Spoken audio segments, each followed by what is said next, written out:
then uyofunda verse 29 yedwa. John chapter 4, verse 19.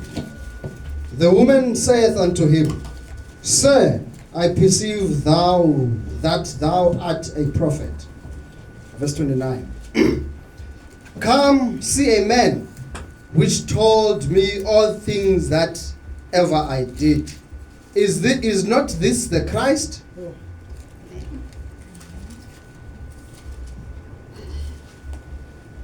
Verse 20. Ithi intokazi kuye, Nkosi, ndiyabona ukuba ungumprofeti wena. Verse 29. Yizani nibone umuntu ondixelele izinto zonke endakhe ndazenza. Lo akangebi nguye uKristu yini na? Baphuma ke ekhaya Baba siyabonga siyabulela sidumisa wena endweni zonke. Xa uthetha izwi lakho indudumo imiphefumulo yabanyulwe nguwe. Liyaguqula, liyasitshintsha. Wenza le nto kuthiwa yi-changing of the body. Yes. By speaking of your word, Thixo othandekayo, kwenzeka such a great work. Ngoba utsho njalo umprofeti wakho uthi wena kudinga ingelosi uba zihle sizomvumba apha emhlabeni ukuze sivuke. Kodwa wena uthetha nje izwi lakho siqine. Sinikela kuwe egameni lenkosi Yesu Kristu. Amen. Hlaleni phansi. Sendibusile bonke andiqala ukubabona. Ndimapha ndingabe kakhulu. Sendisendleleni ibhekile eSandton. Isiyo ixazana lam apha lapha kunye nami. Ndiyoqhubekeka kwemna ndiya khona endlini khona. Ndithatha elizwi ngobungqayi. Yapha kungoku benento ephikisanayo ukuthi ndikhumshe okanye ndithethe isiXhosa, kodwa ke nevertheless andifuni disturbance, mandithethe ngohlobo umoya ondiqhuba ndithethe ngayo. Isihloko endingasitsho ndingathi God the prophet. Amen. God the prophet. Into enzima kakhulu ukubeka isihloko esinjalo. uThixo umprofeti. Kodwa mamela le ntombazana phaa kuverse 29. Yizani nibone umuntu. Yizani nibone umuntu. Ngoku vele wena umuntu uthi God the prophet. Ondixelele izinto zonke endakhe ndazenza. Lo akangebi nguye uKristu yini na? Amen. Now the umprofeti xa ethetha ngale singisele phofu ke kule mbono yale ntombazana. Uyithetha le nto kuparagraph 46 COD uvolume 2 1003 page. Uthi pha, the only way that they recognized it when Jesus performed the word by being able to tell them what they had in their hearts, what they had been doing. Now, the only way.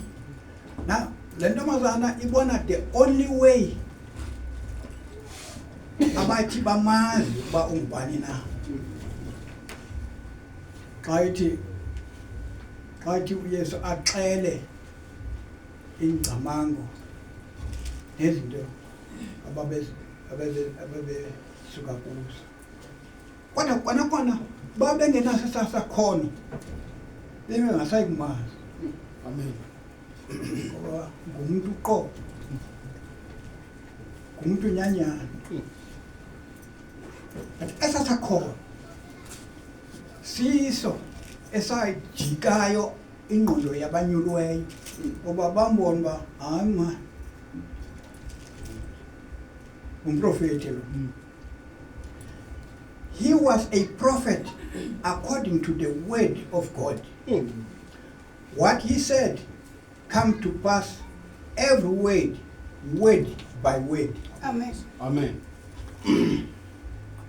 Everything ayithethayo yayizaliseka izwi nezwi. Loo nto yayinyanzelisa uba bamazi uba ngumprofethi anyhow noba ngumntu kodwa ngumprofethi. But umprofethi akubizwa nabantu kuthiwa ngumprofethi. No wonder last time bendifunda apha ukuthi now the other messengers, they were just messengers. Now our prophet also, when he was actually performing Malachi 4, was a messenger. Into babe ngumprofethi uyithetha ngo-62 le nto. Uqala phaa kuJuly ayithethe ke ngoNovember athi yi-end yam le. Amen.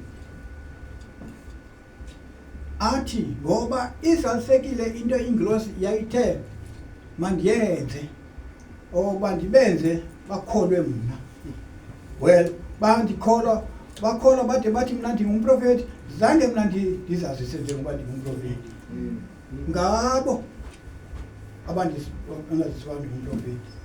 Ngamanye amazwi iphelele olaqokelelo belenza laba bantu bazamkholwa baphelele. Amen. Bade bona aba bantu bamnxiba ibhatyi yobukumkani. Amen. Ukumkani kakumkani unxitywe yibride ngoba sihla phaa kuchapter 19 incwadi yesithilelo ekhweleka asemhlophe ethe uhambe ingubo ecikizekileyo. Laa ngubo uyinikwa ibride. Amen. Mandihle nalo COD imessage yam ndigqibe ngaye lo COD kanye usuka lapha ku-10:03 ukuhlaki. Paragraph 47 uthi he was God's prophet, servant, God the prophet. It was before the prophet of God. And this is God the prophet, Amen. not the prophet of God. Oh, amen. That's right. Hallelujah. Exactly. Hallelujah. Hallelujah. Now, as I said, prophet was also a messenger. He was not a prophet. Ulapha ikopi zibhidana khona ku-message of the hour. To take a prophet, being a prophet, at the time he was a messenger. Amen. Ngela xesha beyi-messenger, ubizoba ngumthetheli okanye umngxengxeza ndiyazi kodwa ngummeli ome phakathi kwabantu engxengxeza as a messenger. Ubizoba ngela xesha yimvana engathi xheliwe. Nkosi yami. Amen. Ubuyangxengxeza phakathi kwabantu noThixo. Uzawuva xa umprofeti esithi ngo-chapter 5 yesuka imvana esihlalweni sayo. You know, le mvana isukayo esihlalweni sayo is this last messenger. When now he leave, you know, the position of being a meditator and become now a prophet. A prophet. The prophet is God. Amen. Amen. A prophet is not just a man, but it's God. Hallelujah. Now, Ati, and this is God, the prophet, not the prophet of God.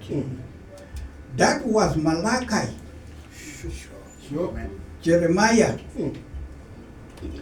Isaiah, and Elijah.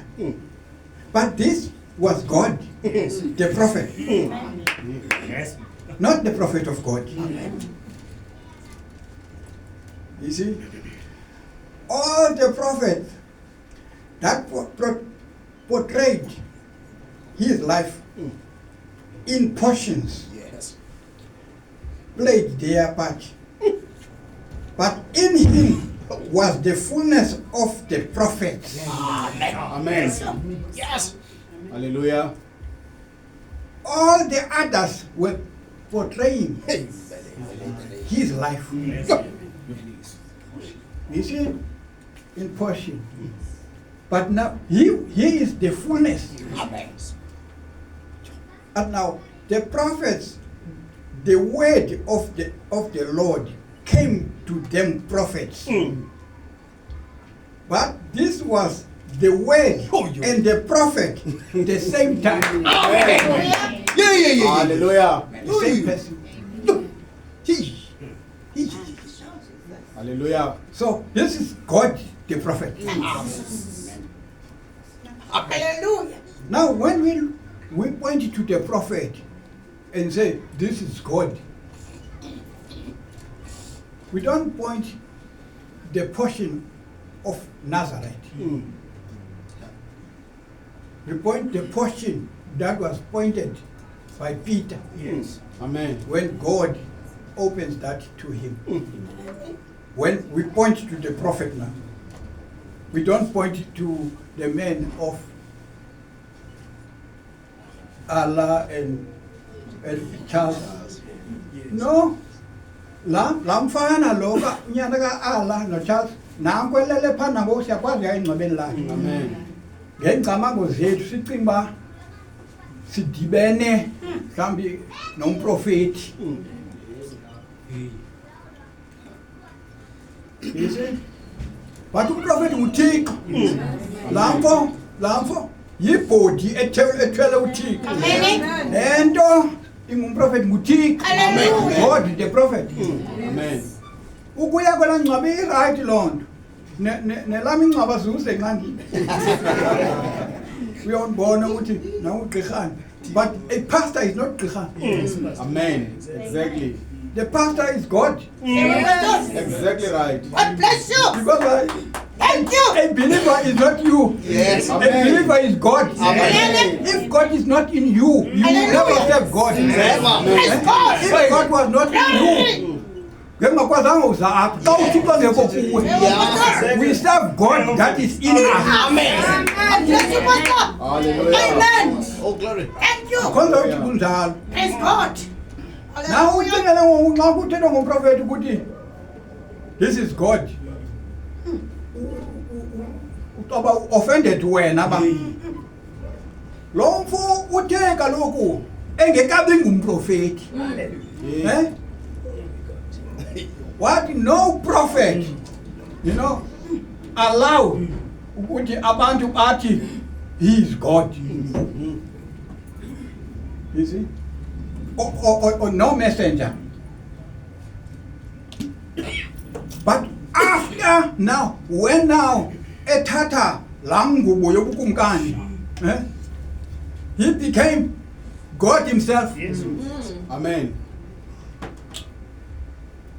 Paragraph 48, uthi, now when a man receives Christ in the manner that he is in, when receive Christ in the manner that he is in, ukuhlobo akulo okanye indlela ayiyo ngendlela ayiyo yanibenta nathi in the manner that is in, but akalala hlobo enguyesu waseNazaretha. Amen. Amen. Ngoba enguyizolo nanamhla kude semaphakadeni ikwangulowa wayephakula Yesu waseNazaretha ebonakala ngoluhlobo ngoku. Amen. Now some of them say, well, I'm a Lutheran.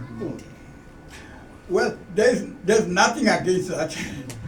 But the eagles don't feed on that. Yes. See? Hallelujah.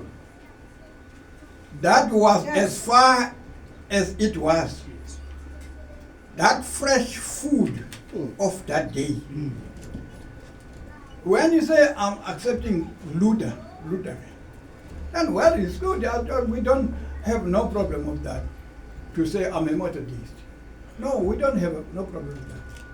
But an eagle cannot feast in that. Yes. Amen. But it's the old food. You can't say, I'm a Pentecostal. That means now that is the old food. Amen. Amen. We passed. Those Pentecostals are in Laodicea. We are no longer in Yes, Laodicea. Pastor. We have passed that. Yes. Amen. We are not Pentecostals. We are the genuine Pentecostals by experience Amen. of receiving the genuine Holy Spirit. Thank you, Jesus. The genuine Holy Spirit, the original one of the day of Pentecost. When they receive that Holy Spirit, they become raptured. Right there, Hallelujah. right then, they were raptured. Amen. Until the apostles, abawasoyika phezulu besivalele, basuka baba bold, ngoba ngoku ayingabo, Amen. uThixo ngoku ngabo. Amen. Akho sidingo sokoyika ngoku. Ixesha lokoyika badlulile kulo because baxwilwe. Jack Peter ngendlela ebold. Ubaxela uba ebona kwalo Yesu nimbetheleleyo. Ngezandla zethu wenziwe inkosi kwakunye noKristu. Hallelujah. Hallelujah. The same Jesus, the same man, Yes. the same man that they crucified. He was made the Lord and Christ. Abebuzo wasithini wadoda bazalwane sithini na? Wathi uPetros gugukani. Nibaptizwe nonke ngabanye. Lento yoguquka ubaptizwe ayenziwa sisininzi sabantu. Umuntu yenza yedwa. Yes, Pastor. Yes. Into yomuntu yedwa inkonzo protein yenza wedwa. Amen. It's an individual affair. Now, paragraph 49, uthi, so being well-trained theologian had nothing to do with it. I made no trainer, ngokwezibhalo caba wazi kakhulu ngokwezibhalo. Ayincedi lanto. Uya kuThixo njengoko njalo. Ungazi nathi ngezibhalo uzikholwa. Yes. Amen. Uyazikholwa. Hallelujah. That's why kuba nomuntu uthiwa ngumfundisi. Akufundise ngezibhalo uyazikholwa. What made him different? He was the Word made flesh. Yenza cha umahluko kuYesu, uYesu ngumuntu nje njengabantu bonke umahluko.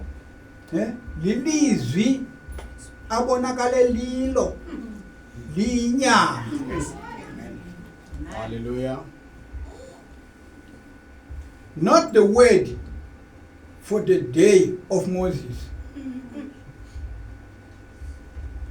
Moses was that day's word. Not the word for the day of Elijah. Elijah was the word for that day. Now, remember, prophet, I know, ngoku ndiyabona ministers zingene zingenile egere since man ndizima nakwi-fellowship ndiba okay because le ngoku bayibamba without mhlawumbi ndithi kubo yabona apha ngoku kuphuma le nto ngoba ethetha ngolo hlobo nje uthetha ngolo hlobo kodwa kuphuma le nto Like umprofeti athi, not the word for the day of Elijah.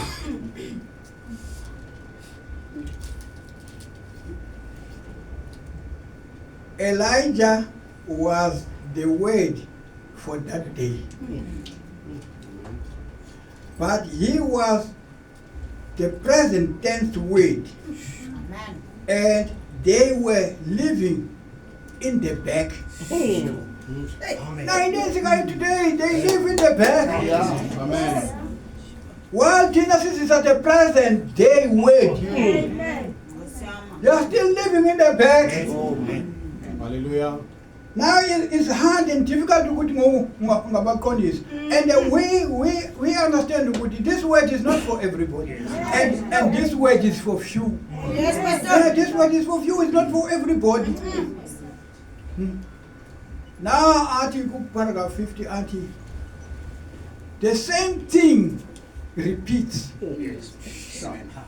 That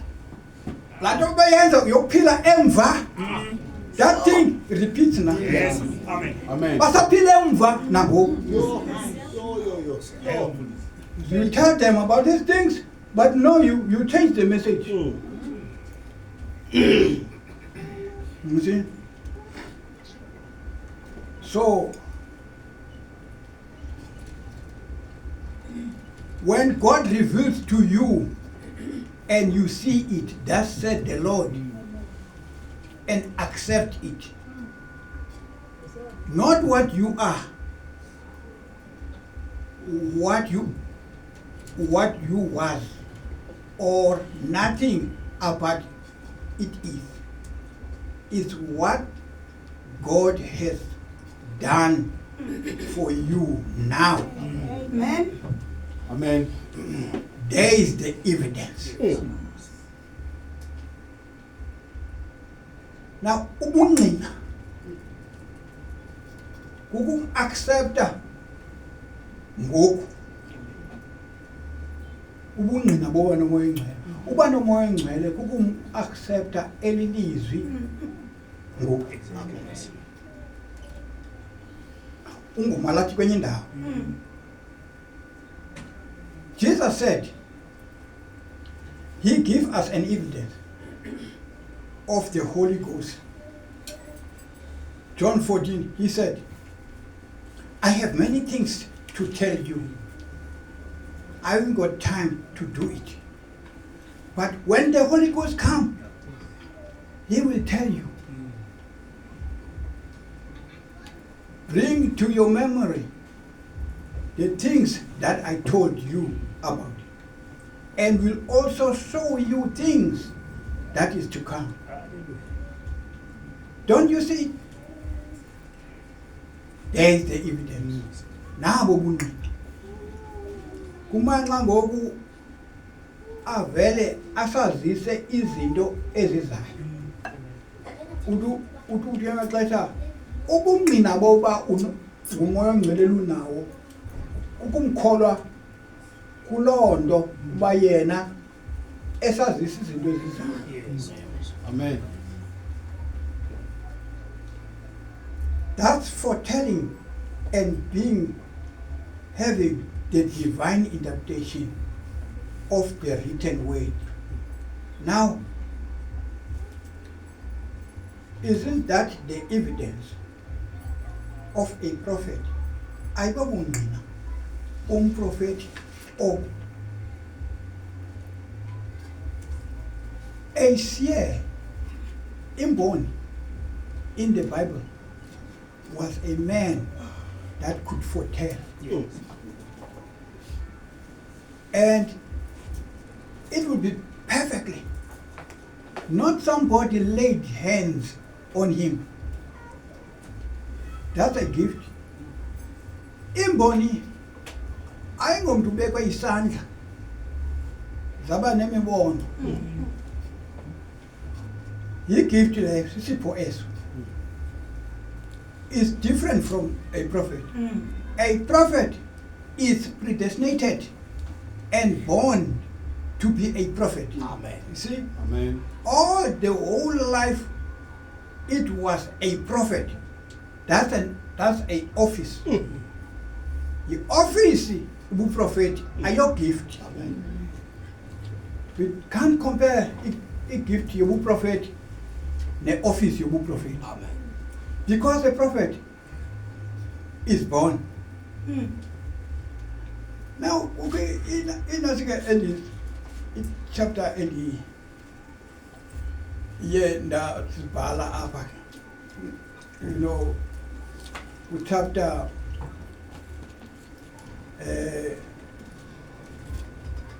25. What happened? Chapter 13, man kan chapter 13 kunga Matthew. Sifundile verse 24. Simekutheni. Funa ngesikhosa qha. Umzekeliso womdiza.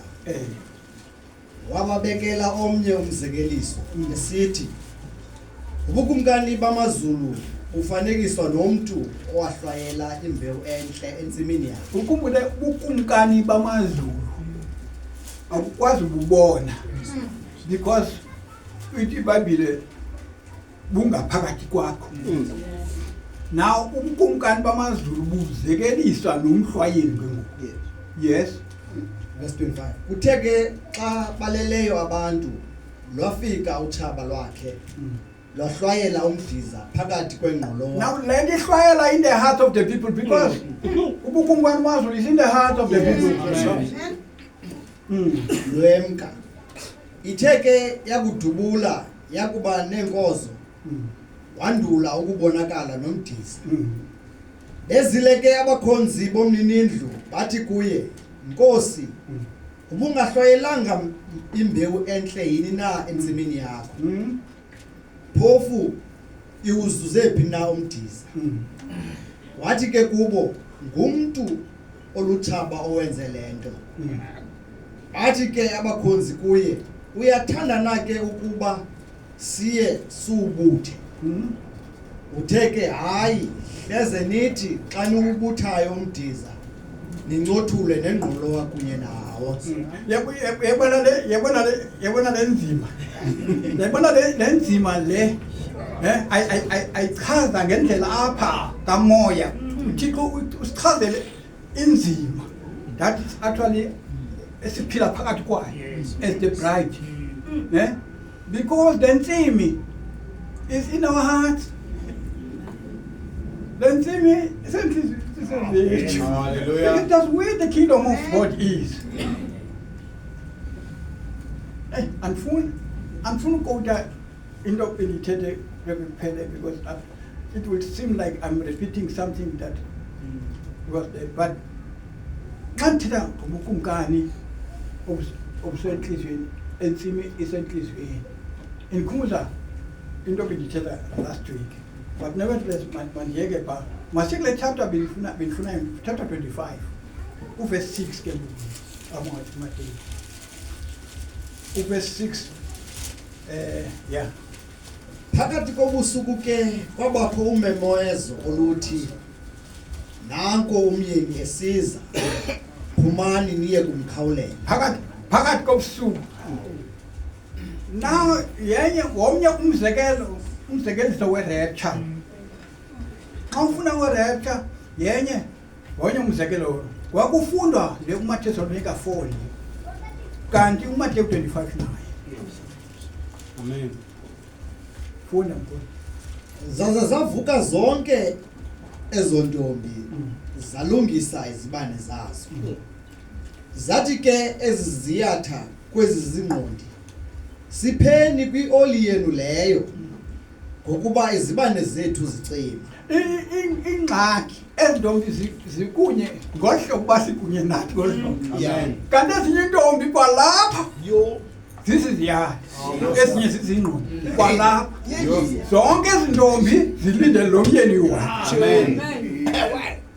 That's right. Yebona nazo ingxaki ilapho na ungayijongi ngoku ya yijonge ngoku. Ewe because umthakazi ayinguwe wedwa umthakazi ngaya kuzo zonke indawo ngaya kuzo zonke masamora maphina ngakona sikwendawo zonke ufika inkonzo zomthakazi. Amen. Intombi inkonzo zomthakazi zintombi. Yes, Intombi. exactly. Zintombi ngoba azikholwa cawo. Yeah. Ezinkonzo azina headship yecawo. Zintombi musingolo. Amen. Kodwa ezinye zazo ziyatha. Into ezizaziyatha azina oli ezibanini. Amen. Athi lenzima ngoku. Yi-oli. Ngathi oli khona mina. Funda. Verse 9. Zaphendula ke ezi zingqondi zathi, hayi hleze inganeli kuthi nakuni. Yiyani kanye kwabathengisayo nizithengele. Uthe ke zisaya kuthenga. Wafika Umyeni. Wafika umyeni. Angene emthapheni wafika. Amen. Zaza ezo bezisezilungile zangena naye emsithweni. Lwavala ke Lavala ucango. Liyavala ucango nethathathe.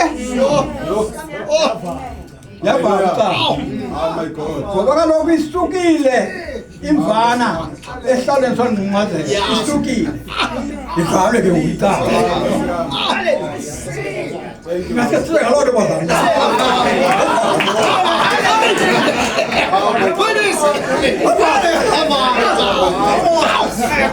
Angena umyeni.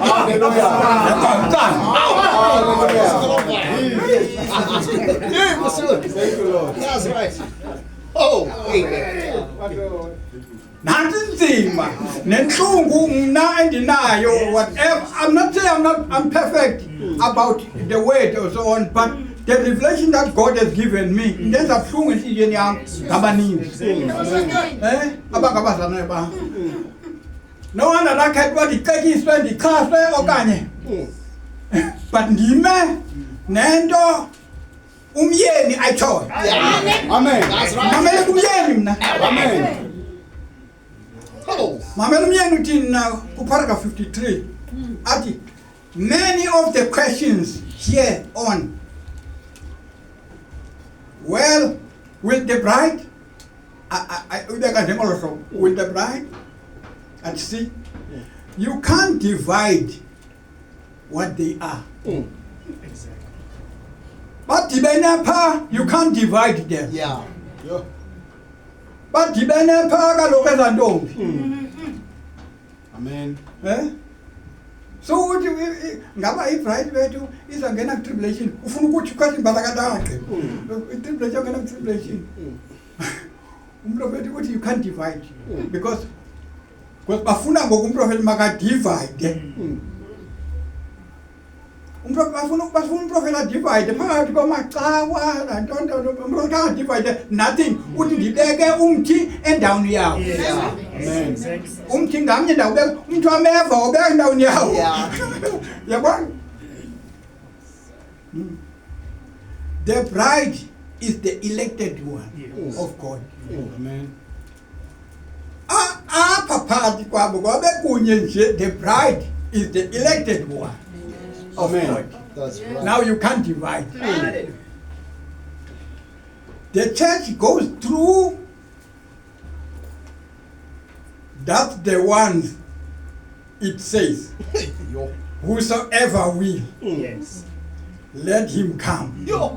Kuchiwo ecaweni. Kuto othanda. Makazi. Abahlala esitulweni. Asitulo bazala. Othanda. Kuthiwa ecaweni. Yeah. Kumnyulwa akuthiwa othanda. Hayi kumnyulwa. Amen. But the bride is the elected. So that's how God does. Now, and the answer, because indlela engimakishe ngayo ke ngokuqina sika sami khange ndikwazi umakisha ndenze short ivesi, ndingafundi iivesi ezininzi. Kodwa ngoku ndifuna uye kuchapter 4 kwincwadi yama-Efeso.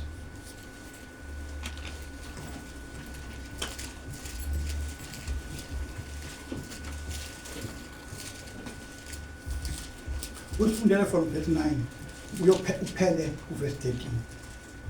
Oko ke kuthi wenyuka kuyintoni na kungekho ukuthi wehla nokuhla kuqala waya kwezona zisezantsi iindawo zomhlaba Kwezona kusezantsi indawo zomhlaba. owehlayo ikwangulowo wenyukayo. Bona brother Zolani. Sake sithethe ngenye imini. You know? Kuba lo wenyukayo kulo wehlayo nokuhla. Sike sithethe ngalaa ndawo uba lo wenyukayo kulo wehla nokuhla wayekwesezantsi indawo zomhlaba. Simbone ke ngoku ekwesezantsi indawo zomhlaba. Yes. Simbone epha ezantsi kwesezantsi indawo zomhlaba.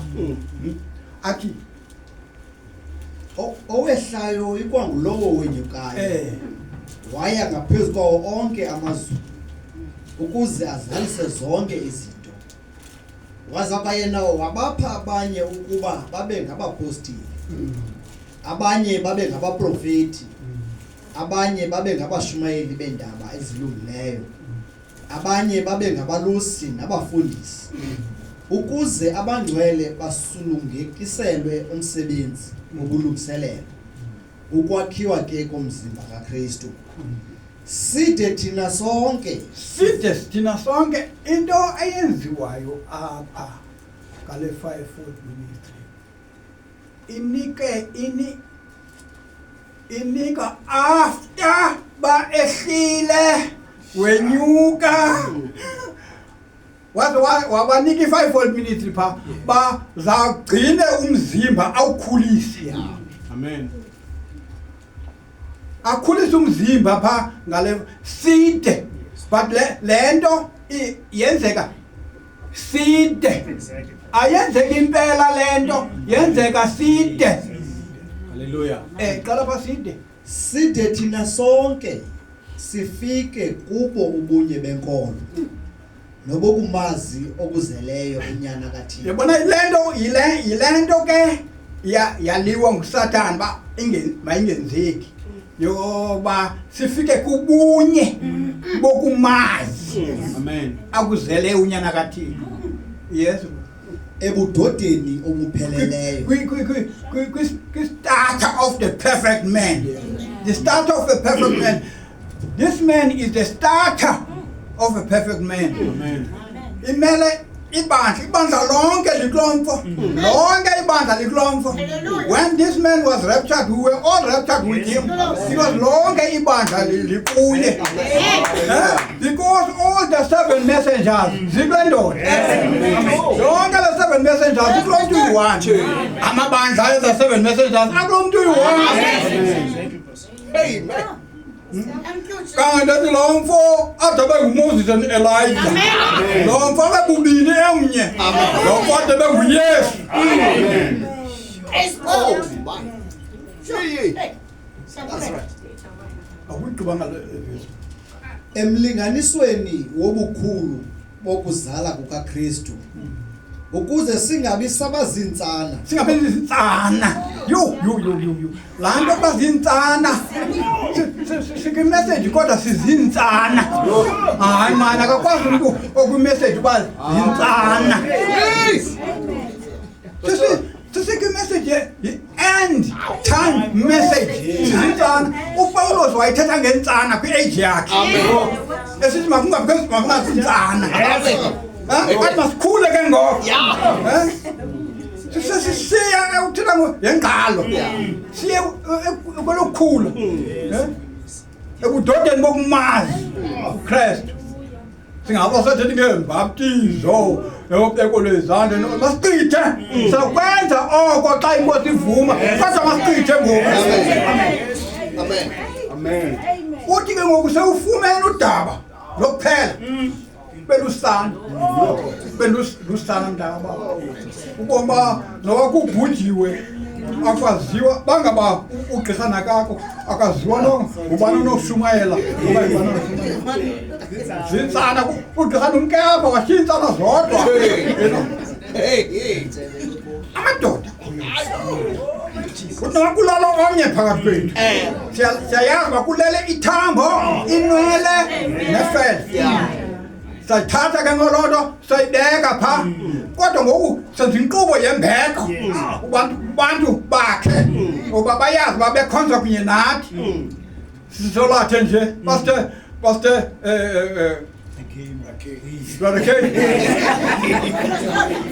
sobe singaphazamanga nxa sithi rakhe naye bawuyithatha ngokhoza athi ndinikwa ngubhlangqola so ngenxa yoko mandiqhube athi rakhe beka ndilizwe umkhonzi uthi gaba urhwamjwi Amen. emva kobhlangqola ayiphethe okanye kunike elder nakunozika ubrother Kama. Amen. Elder ke ngoku izaqola umuntu omkhulu. Amen. Elder ke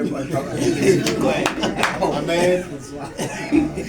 ingabe sawazintsana yabona la 5 minutes yayisenzela uba kusithi sowufika apha sawufika apha sifikile masandawo sifikile kandawo yala 5 sifikile ngoku singaba zintsana njani sesifikile bazalwane hayi man Nkosi yami ukuze singabi sabazintsana silatyuzwa siphethethwa umoya wonke wemfundiso ngokunyanga kwabantu ngobuqhetseba obusemaqhingeni olahlekiso sithi ke sinyanisekile eluthandweni sikhulele ngendawo zonke kuye lo uyinhloko uKristu ekuphuma kuye ukuthi umzimba wonke uhlangane kakuhle umzimba wonke uhlangane kakuhle Amen. ubandakanywe ngako konke ukuxhomekelelana kwamalungu okuluncedo okusebenza ngomlinganiso wendawo zonke ngazinye ukhulise umzimba use ekuzakheni kothando. Yes. Verse Okay. Verse 13 ungqibe? and 16. Afuna uye ku-16 nje 13.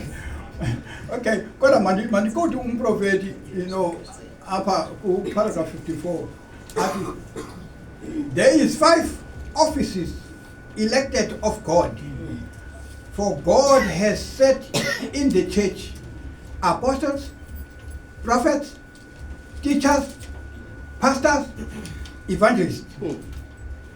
God did that, but God set in the church for the perfecting of the church. God set it in the church for the perfecting of the church. Now, kafunde uMaKorinte okuqala. Kafunde chapter 13. Uthando sisona sipho sikhulu. Eke kafunde verse 10 to 13. Xa kutheke kwafika okuzalisekileyo. Mamela la fivefold ministry ilindele okuzalisekileyo. Yes. Amen. La fivefold ministry ngoba ibekwa phandle ibekela into yoba ikhulise ibandla lingathi star. Khulise i-fivefold ministry lingathi star. Likhulele budodeni bokumazi uKristu. Amen. uThixo wamisa la fivefold ministry imise nguThixo. Amen. Yes bro. Kuyakwandula ukuphuthiswa kwinxenye. Oko bendingumntwana. Oko wena umntwana. Bendithetha ngokomntwana. Oko wena umntwana. Wena umntwana. Now kukho lento bendithetha ndithi i-ministers ke okanye abazalwane bebonke abazeleze nethe athathe igama eliyi-1 umprofeti balifumana aba ngendlela e-compound ade umprofeti aveze i-evidence of what they think about xa befunda ngolu hlobo ngoba ithi le ndakwaPawulos athi oko bendingumntwana na ungakubuza ubuza ukuba umprofeti ke yena ngoku ngabuthini athi kathi oko obengumntwana yena umprofeti thetha umprofeti wethu singasiye uPawulos athi oko bendingumntwana athi bendithetha ngokomntwana na unganqabi bendifuna sidibanise into but nevertheless mandibeke nje bazayenza abazalwane ngoba na ndiyaphumla ngoku ndiyaphumla Nkosi xhathisa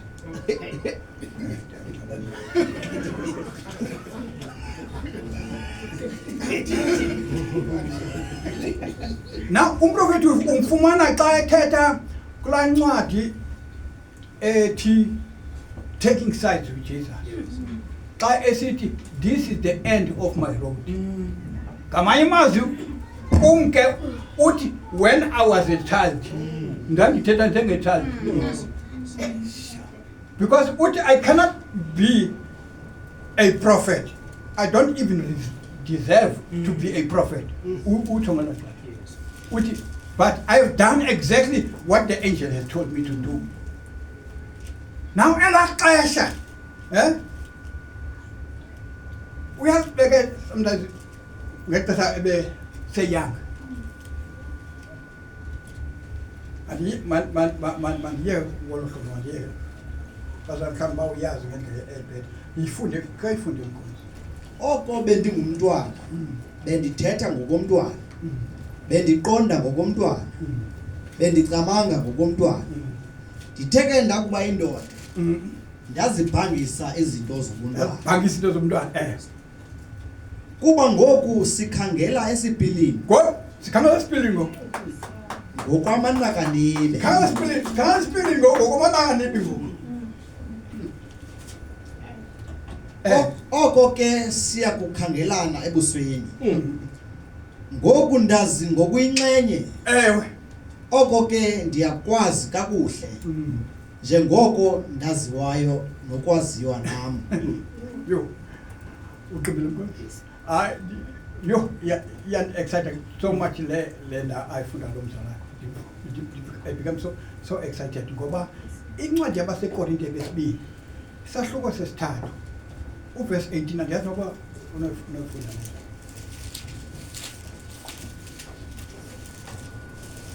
thina ke sonke sinobuso nje obubhenqwe izigqubuthelo thina sonke sinobuso nje obubhenqwe izigqubuthelo ngoba uMoses kwabakha abantu wabonakala egqumuthele ngamanye amazwi bonke abantu bakaMoses bagqumuthele ubuso uthi ngamaxesha onke ngokufundwa ngoMoses kusuka kubekho isigqumuthelo ebantwini kodwa thina Amen. kubhenqwe igqumuthelo kuthi sibone the face that the people didn't see abubuso bobubuso bobona noThixo ubuso ngobuso into bakule uThixo wayethetha noMoses ubuso nobuso. Amen.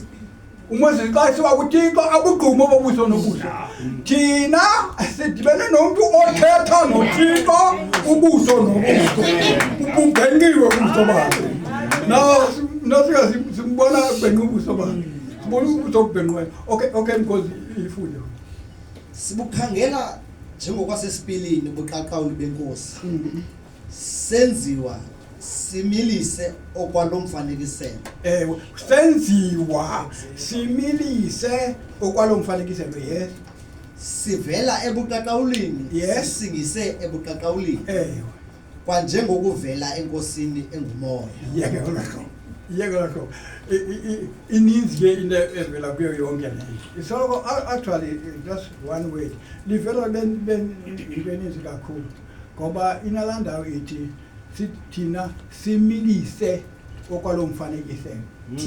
Thina ngoku, Amen. thina ngoku similise Amen. okwalo mfanekiselo. Amen. Sibona ubuso obhenqiweyo. Sure. Now thina similise okwalo Hallelujah. mathethe ngomprofeti. Hallelujah. Mathethe ngomprofeti kuparagraph 55 abukusewuthi. Athi now the Holy Spirit when it comes it is a witness unto you. The Holy Spirit when it comes it is a witness.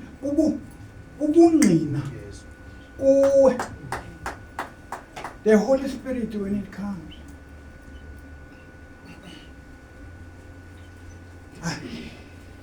Unto you. The witness unto you. See? That this word is right. The word for today. Not the word for Luther. The word not for Moses. Ubrother Madada sukathi into pana konza umoya ke lo mzalwane. Sizamyeka bana ndibona ikonza umoya ngelo ukuthi zabiye naye. Kodwa andizomoya banizamyeka. Athi ubrother Abraham ngexesha esumayela i-church ages. He was Moses. And I agree. I agree exactly. But uvela kambu Moses was there dormantly. He was Moses dormantly. Because what the 33 unikwa uthi njengoba uMoses wanikwa ezinto zimbili nawe unikwa zona. That means uMoses ukuye okokoko. Hallelujah. That's right.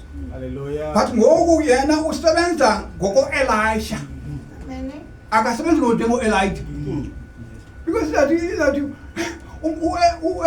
Elijah of Malachi 4 couldn't convince the Jews, you know, while he is actually doing the ministry of Malachi 4, because Elijah was alone.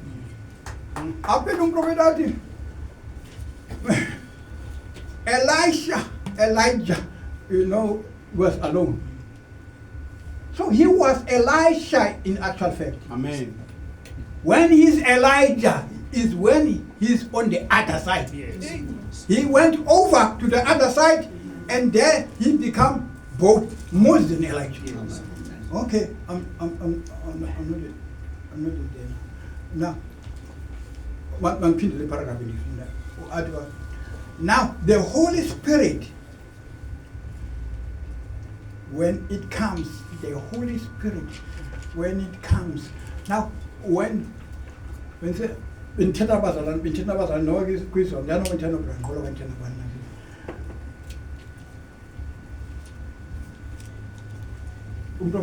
in all the ages, from Luther, it was a deep of the Holy Spirit. And Wesley, deep of the Holy Spirit. But in Pentecost, the Holy Spirit is God Himself. Amen. Now the Holy Spirit, when it comes, it is a witness unto you that this word is right. The word for today, not the word for Luther. Yes. Not the word for Moses. Not the word for Luther, not the word for Moses. Not the word for the church ages. Amen.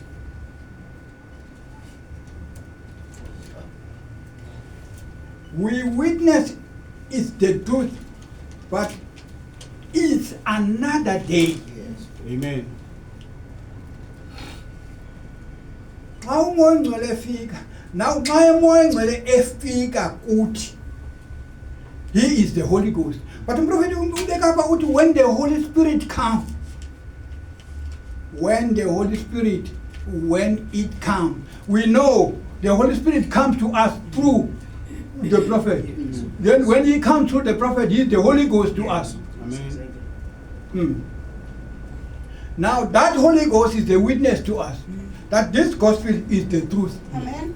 Amen. Amen. Now, paragraph 57, Apex OT. Umprofeti ukota lama Corinthians 13, what the 1 Corinthians 13 says this: when that which is perfect is come, that which is in part shall be done away with. Yes. So all these little things of jumping up and down like a kid, trying to talk in tongues, and these other things, when that which is perfect is come, that which is in part shall be done away with. Yes. Ati. And we do have today, by God's help, the perfect interpretation of the word with divine vindication. Amen. Then that which is in part is done away. Amen. Now, go to Corinthians 13, ukuta, my Ephesus 4, abeke pa, the 5-fold ministry, abeke yonke into the Paulus, you know, that is done away with. Because now we got the perfect interpretation of the word of God. When I was a child, I spake as a child. I understood as a child. But when I become a man, I put away childish things. Amen. I go to preaching and then don't get to these things. Amen. He's not open and straightforward when he say something. He put it like that so that you as a minister, you catch it by yourself. Now we understand exactly. The prophet says, that which is in part has done away. Now, now it doesn't mean ukuthi gifts that are in us are done away. No, we are born with gifts. Now, yonke la ndlela la as emotions zinikwa i-5-fold ministry zikhona. Awithi bekurekhodisha ngexesha ndandisesemandleni ndingumvangeli nyanyana. Hayi le pulpit izawusuka apha kum. Bendima ngomlenze omnye ndendeni. Praise God. Because la emotions lapha kum unobona I'm very much emotional. We are you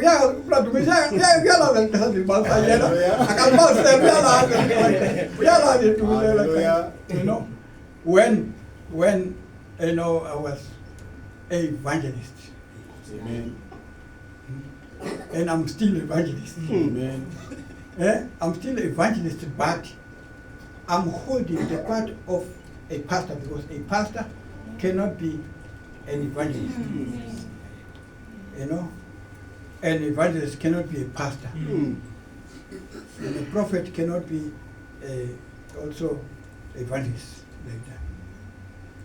So a pastor is a solid, sound person. Yes. Beka into pastor as a gift of teaching. Pastor automatically is given that to have it, to teach, is given that. Paulo said that not was Timothy, or but the pastor is like that. Now, brothers, I won't take long now today. I believe I've come to the end. Neso notani bedinazo ezinye bedinazo ngoba bendi apho inothi bendizenzile ndinazo bendizohlala apha ekuvaleni ngala until naka ku verse 13 phaa kwincwadi yabase-Efese 4 verse 13 until side thina sonke sifikelele ebudodeni obupheleleyo. Amen. noYesu uthetha kuMateyu 26, you know, andiyazi ivesi uba 26 verse 26 kodwa unenda ade kude kube lelo lixa ndidla kunye nani le wine ebukumkaneni bukababa. It's always did. Now, until we're supposed to take note of it. We are if one comes from verse 26. Bakubona ukuba bayadla ke uYesu wathabatha isonka wathi akusikelela waqhekeza wanika abafundi wathi thabathani nidle ngumzimba wami lo. Wayithabatha nendebe wabulela wabanika esithi selani kuyo nonke kuba ligazi lami eli lomnqophiso omtha eliphalala ngenxa yabaninzi ukuze uxolelwe izono. Ndithi ke kuni andisayi kusela kwesi siqhamo somdiliya uthabathela kweli xesha kude Thabathela kweli xesha kude. Yabona la kude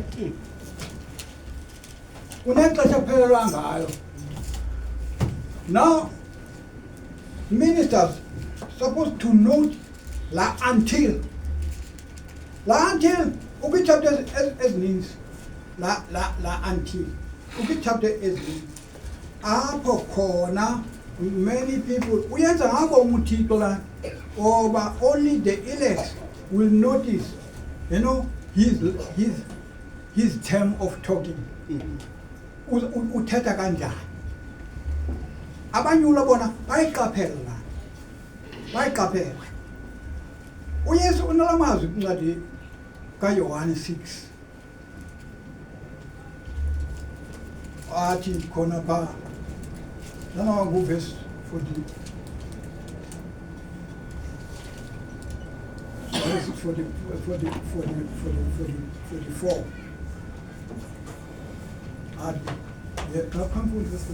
akukho namnye unako ukuza kum akona nyona kuza kum engathanga ubawo wandithumayo amtsala. Yabona ke ubawo umtsala lo mtsalayo ngala term of talking how he talk. Abanye bayacinga phaya ezazinto ukuthi yabona pha bandla lakhe bayongeza phaya izinto kanti aba bakaThixo bangabanyulwa bakaThixo bayiva iterm yokuthetha kwakhe. Uyazi tishara yakho yasesikoleni usepha you know ku-primary uyayazi tishara yakho usepha ku-primary mhlawumbe kwi-higher primary uyayazi tishara uyiva ingapha kwedonga xa ithetha kuba utishara wami ubethile lo uyamva nje unjalo umnyulwa uyauva iterm yokuthetha kwaThixo amve ba hayi nguye lo you know amlandela. Yes, ndaye mna ndiye kumvusa ngomhla wokugqibela. Mm. Kubhaliwe ebaprofethini kwathiwa Mm. baye bonke beya kuba ngabafundiswa bakaThixo. Bonke ngoko abathe beva kubawo bonke bafunde kuye bayeza kuye. bayeza kuwo. Amen. Amen. Yabona la yila language athetha ngayo. Bavala language athetha ngayo bayazi bambuyelo. Onye umuntu nje uva just a man. Uva just a man. Yes. But when it comes to God, Kumani ngomata ndawo.